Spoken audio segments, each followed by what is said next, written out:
Cream.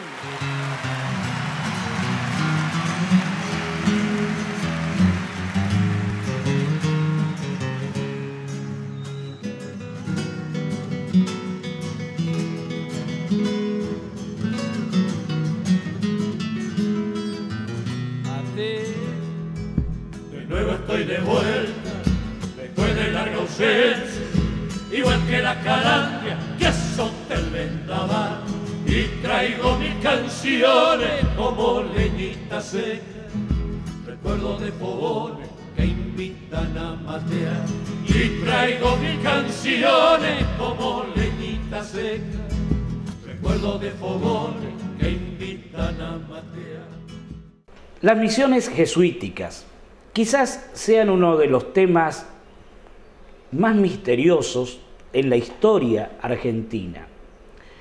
Es tan poco lo que sabemos y lo que los libros nos cuentan realmente acerca de la instauración en Sudamérica y especialmente en nuestro territorio actual de la provincia de Corrientes, de todo lo que es la provincia de Misiones, el este del río Uruguay, en las misiones llamadas orientales, parte de Entre Ríos, gran parte de la actual República del Paraguay, que durante los siglos XVII y XVIII vieron emerger en lo más inconmensurable de la selva sudamericana una civilización absolutamente distinta y única quizá en toda la experiencia humana en su afán civilizatorio.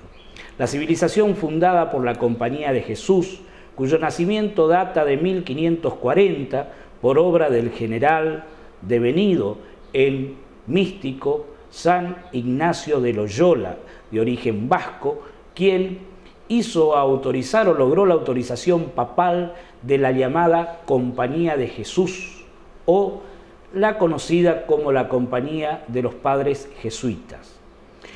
En muy poco tiempo, la Compañía de Jesús se tornó en un fuerte grupo de presión que asesoró, confesó, y esta era un arma fundamental para la política de la época, a los principales príncipes, reyes, ministros y funcionarios de alto rango de todas las dinastías europeas.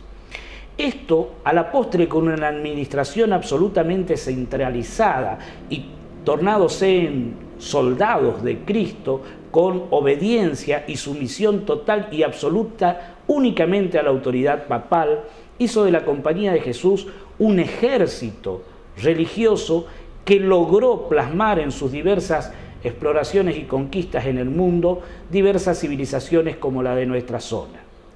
Pero en poco tiempo, no más de 120, 130 años, reitero, los jesuitas lograron deslumbrar al mundo con su imperio jesuítico, así llamado por los políticos de la época, aquí en las selvas vírgenes sudamericanas. Vez pasada tuve la dicha de conocer quizás lo que sea la edificación más conservada de nuestra zona, que es la de San Ignacio Miní en Misiones. Sin embargo, el Paraguay y el Brasil tienen también viejos edificios también muy bien conservados. Allí les voy a contar una experiencia personal. Me senté en el centro de la plaza de la misión en el momento en que se hacía el juego de luces y de música, actualmente tornado en centro turístico. Y pude observar, mirando al firmamento, la pureza de las estrellas, la magnitud del cielo en una noche absolutamente estrellada.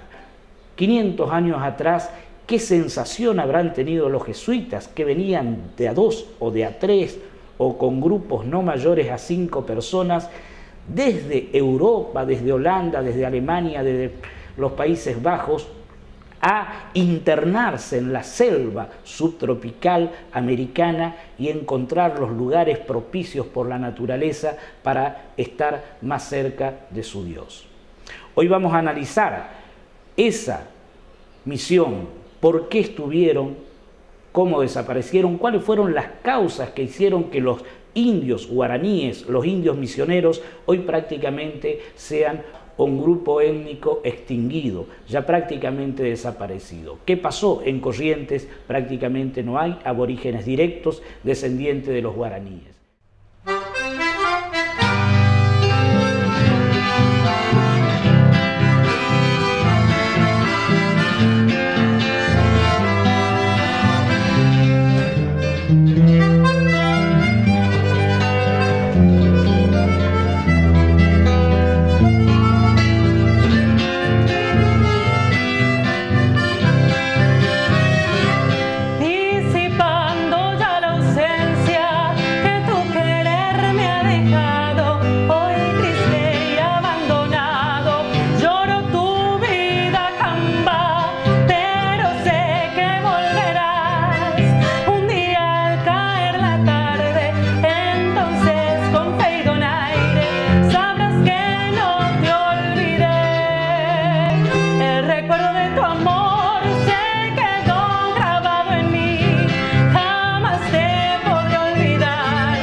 Y vamos a ver el hoy de esa civilización, de sus vestigios y de sus monumentos, acompañados, y le agradezco su participación, por la profesora María Núñez Camelino, quien es profesora de Historia, egresada de la Universidad Nacional del Nordeste, quien es una especialista y estudia la actualidad de los vestigios dejados por la civilización misionera. Recorriendo la parte oriental de la provincia de Corrientes, los límites con el río Uruguay, la zona de Loreto, San Borja, en el lado brasileño, Santo Tomé, La Cruz, Alvear, Yapeyú, San Carlos, una población tan castigada como ya vamos a ver, encontramos vestigios de la civilización misionera y guaraní. Por supuesto, la provincia de Misiones, llena de monumentos aún mejores conservados que los existentes en Corrientes. Profesora, si tiene usted, por favor, la deferencia de contarnos cuál es su trabajo al respecto y cuál es la actualidad de esta civilización. Bueno, el trabajo que yo he desarrollado ha sido principalmente enfocado a la actualidad de los restos que han quedado en la provincia de Corrientes. O sea, todas las tareas que yo he desarrollado, tanto en mi trabajo desde la tarea que desarrollé desde la Subsecretaría de Cultura, en el momento en que trabajé en la Subsecretaría de Cultura, como con los equipos que hemos conformado en la Facultad de Humanidades, en la carrera de Historia, en la Universidad Nacional del Nordeste, han estado siempre enfocados a lo que son los 4 pueblos correntinos, que son San Carlos, Santo Tomé, La Cruz, Yapeyú. Especialmente hemos hecho un trabajo de relevamiento en Yapeyú en su momento, porque se daban allí algunas condiciones especiales que estaban vinculadas con el establecimiento de Yapeyú de un museo dedicado especialmente a la cultura jesuítica. Y como ese museo estaba vinculado directamente a la antigua iglesia jesuítica, bueno, en su momento hemos hecho relevamientos en ese lugar. Con respecto a lo que son lo que podemos decir sitios históricos o sitios históricos arqueológicos de nuestra provincia, podemos caracterizarlos a los pueblos correntinos. No tienen la monumentalidad de lo que tiene, por ejemplo, San Ignacio, Loreto, Santa Ana en Misiones, o lo que es la misión de San Miguel en Brasil. No han tenido los trabajos tampoco de conservación o de mantenimiento que tienen esas misiones. Recordemos que esas son misiones que hoy en día han sido declaradas Patrimonio Mundial por la UNESCO, entonces tienen un apoyo y una atención especial. Nuestros pueblos no lo tienen, dependen en general del apoyo que les da nuestro gobierno provincial. O los mismos municipios, del interés que despierta en los mismos municipios la conservación de esos restos. La otra característica que tienen los restos en nuestros pueblos es que esos restos forman parte del pueblo mismo. Forman parte del muro de una casa, forman parte del muro lindante entre una propiedad y otra. Entonces forman parte de lo que es la cotidianeidad de la vida de cada uno de nuestros pueblos. ¿Cómo estaban estructurados arquitectónicamente estos pueblos misioneros? Bueno, espacialmente generalmente respondían a un tipo de organización similar la mayor parte de los pueblos. Había una plaza principal alrededor de la cual se estructuraban la mayor parte de los edificios. Entonces, si uno va, por ejemplo, a San Ignacio, ya que mencionamos hoy San Ignacio, que es una de las que está mejor conservadas, uno entra por un camino central que accede a la plaza principal. Es una plaza de gran tamaño, en la cual se realizaban la mayor parte de las actividades cívicas, religiosas, las festividades, toda actividad social se realizaba en la plaza. Y a esa plaza también, a través de esa plaza también se accedía a la iglesia. Y asociada a la iglesia tenemos toda una serie de edificios, por ejemplo, los colegios donde residían los curas, los talleres donde se enseñaban a los indígenas a tallar, a pintar, a elaborar instrumentos, todo lo que tuviera que ver con artes manuales. Atrás de la iglesia, de los talleres y del colegio generalmente se encontraba la huerta, y hacia el otro costado de la iglesia el cementerio, porque siempre estaba asociado a la iglesia el cementerio. ¿Hay una estimación acerca de la población aborigen que pobló las misiones? Bueno, cada pueblo tenía una estimación de la cantidad de habitantes que poseía. El que sabemos que mayor cantidad de habitantes llegó a tener en su momento de esplendor en todas las misiones jesuíticas de lo que fue la provincia jesuítica del Paraguay fue Yapeyú, que llegó a tener alrededor de entre 7.000 y 8.000 habitantes. Yapeyú fue en su momento una de las misiones más importantes, no solo por esta gran cantidad de habitantes, sino porque también tuvo un gran desarrollo económico, tuvo una gran importancia ganadera. Las estancias de Yapeyú llegaron incluso a ocupar gran parte de lo que hoy es territorio uruguayo. El material con que estas actuales ruinas, en su momento estos edificios, fueron construidos, esa piedra roja, ¿de dónde provino? Y en general es piedra que es local. Si uno recorre nuestra costa del Uruguay, uno puede encontrar lugares de donde es probable que se hayan aprovisionado los jesuitas para realizar esas construcciones, a todo lo largo del Uruguay. ¿Y la teja? Y la teja era de fabricación local.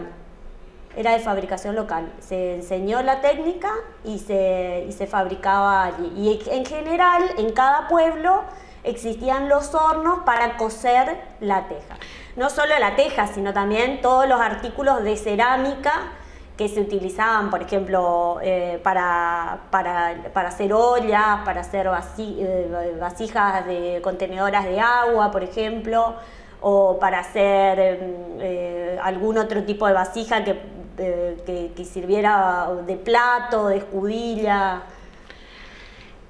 En cuanto a las tejas, porque siempre existe la disquisición, ¿eran fabricadas sobre el muslo de los indígenas o con el tallo de la palmera?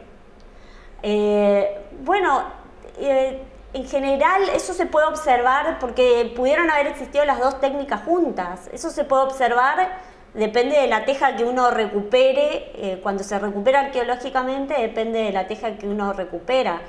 A veces cuando la teja es muslera, en general es más irregular. Si uno la da vuelta y ve el reverso de la teja, en general la terminación es diferente, los finales de la teja son diferentes, entonces es más irregular cuando es muslera. Que es diferente, es mucho más fácil hacer una teja regular cuando se hace sobre el tronco de una palmera. ¿Con qué número de padres jesuitas funcionaba un pueblo misional? Y bueno, lo que pasa es que eso también variaba en función de la cantidad de población que uno pudiera tener, pero comparado con la cantidad de habitantes indígenas que tenía, obviamente el número era muy inferior, ¿sí?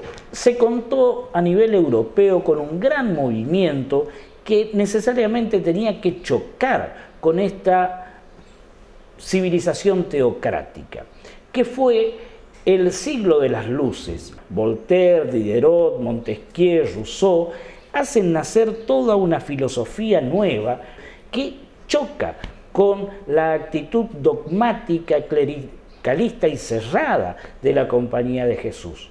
En 1767 logra este movimiento ilustrado expulsar a la Compañía de Jesús de España y de todas sus colonias. Fueron expulsados, llevados, presos, decomisados todos sus bienes, repartidas todas sus propiedades y constituidas con ello lo que se llamaron las temporalidades, puestas bajo el gobierno y administración de otras órdenes religiosas, los franciscanos, los mercedarios, los dominicos, y puestos sus pueblos bajo el gobierno de autoridades españolas directamente, como el caso de Yapeyú, donde se lo nombra teniente de gobernador a don Juan de San Martín.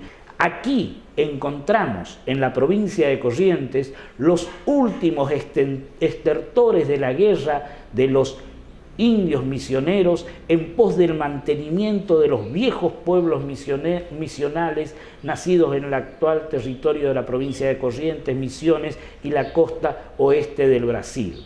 Allí se destaca la figura legendaria de Andresito Guasirarí o Guayquirarí, hijo político de José Gervasio de Artigas, el caudillo oriental. Aquí, en 1817, el pueblo de San Carlos, que es la localidad que linda con la provincia de Misiones, fue en 4 días destrozado, saqueado, incendiado por las tropas portuguesas brasileñas a cargo del general Chagas dos Santos. Lo mismo ocurrió con Yapeyú. La antigua misión de Yapeyú, ese hermoso pueblo que era el pueblo donde se concentraba el comercio de todas las misiones, porque era el lugar donde, para poder pasar el salto de lo que hoy es la represa de Salto Grande, venían las carretas y depositaban todas las riquezas y las llevaban por este medio para evitar el salto enorme que producía la cachuera, como le dicen en la zona de los saltos del río Uruguay. Yapeyú fue saqueada, fue desolada, fue totalmente incendiada y hoy prácticamente no quedan vestigios de esa enorme población que en una oportunidad llegó a tener más almas que Buenos Aires. Del contramuro que colocaron los españoles contra el avance lusitano portugués, posteriormente brasileño, sobre las llamadas misiones orientales ubicadas al este del río Uruguay, parte de lo que constituye el actual Río Grande del Sur brasileño, se produjeron dos grandes guerras guaraníticas que significaron el despoblamiento y la matanza indiscriminada de miles de estos pobladores aborígenes. La primera gran guerra guaranítica fue la nacida en el pacto de 1750 entre Portugal y España. Fíjense ustedes que mediante un tratado instigado por Inglaterra,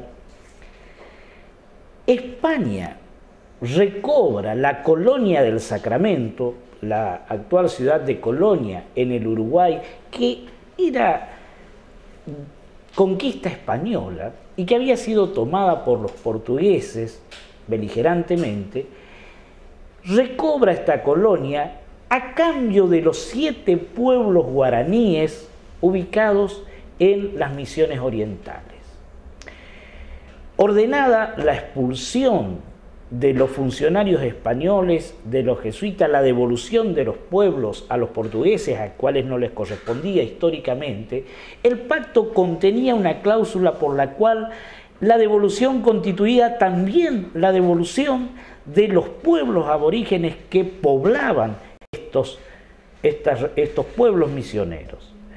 Fue tan grande la negativa de los guaraníes a entregarse a los esclavistas portugueses que los llevaban sometidos, atados, esclavizados en familias enteras a trabajar en las facendas del Brasil, que hubo una guerra entre jesuitas, guaraníes contra los portugueses y españoles para evitar esta esclavitud.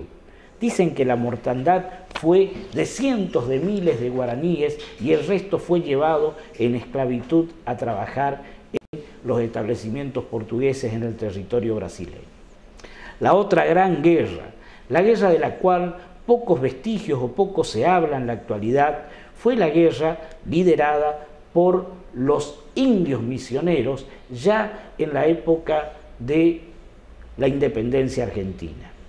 En 1816 hasta 1821 se produce la gran guerra entre Artigas, sus lugartenientes, Andresito Guaquirarí en nuestra zona, contra el avance permanente de los portugueses para establecerse final y definitivamente en la zona del Río Grande del Sur y tratar de trasponer sus fronteras al oeste del río Uruguay.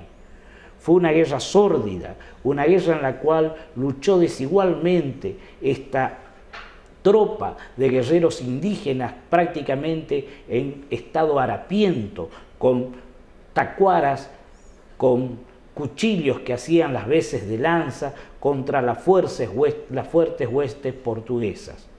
Sin embargo, las tropas directoriales de Buenos Aires dieron la espalda a esta guerra de defensa fronteriza.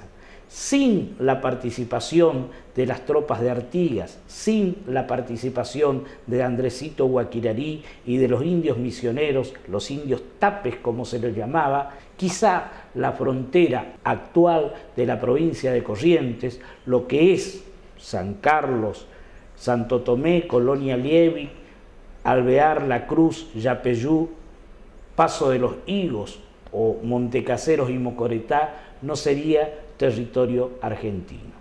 Vale entonces un recuerdo especial en este programa histórico para conservar el patrimonio de lo que queda de la obra que ellos han construido y han legado a la posteridad.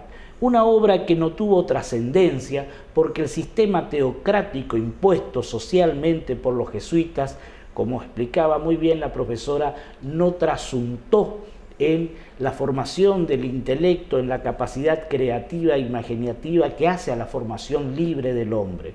Fue una sumisión teocrática en artes sí sublimes, como los artes religiosos, pero que no permitieron el engrandecimiento personal particular de los indígenas.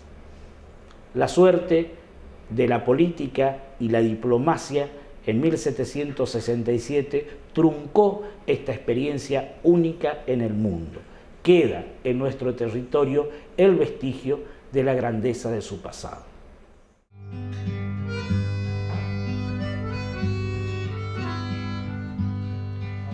Cantando he pasado mi vida, qué lindo es amar y soñar, pensando en momentos felices que el tiempo no logra borrar. El cielo cubierto de estrellas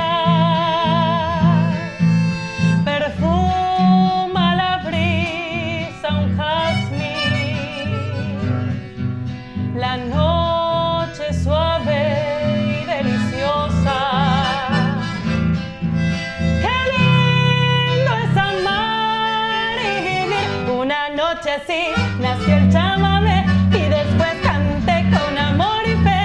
La luna alumbraba la madrugada, sus labios tibios besaba yo, tarareando aquí, canturriendo allá. Este chamamé marca su compás y con alegría de noche y día bailamos polka y chamamé.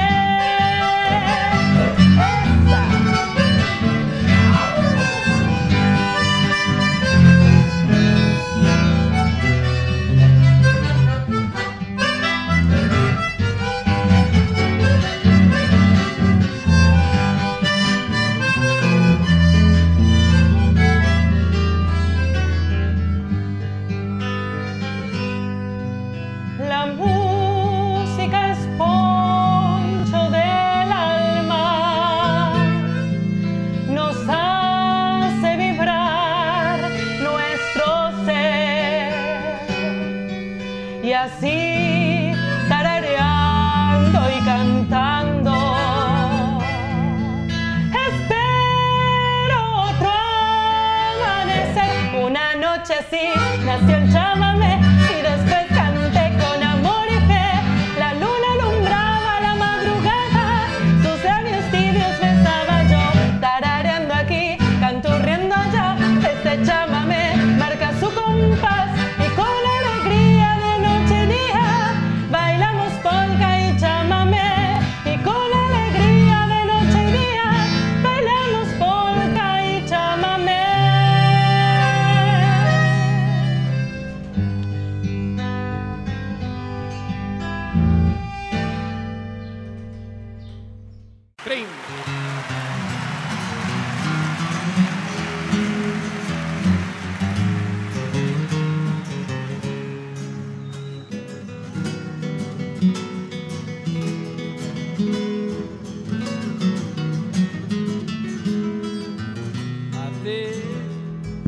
De nuevo estoy de vuelta, después de larga ausencia, igual que la calandria que azota el vendaval, y traigo mis canciones como leñita seca, recuerdo de fogones que invitan a matear, y traigo mis canciones como leñita seca, recuerdo de fogones que invitan a matear.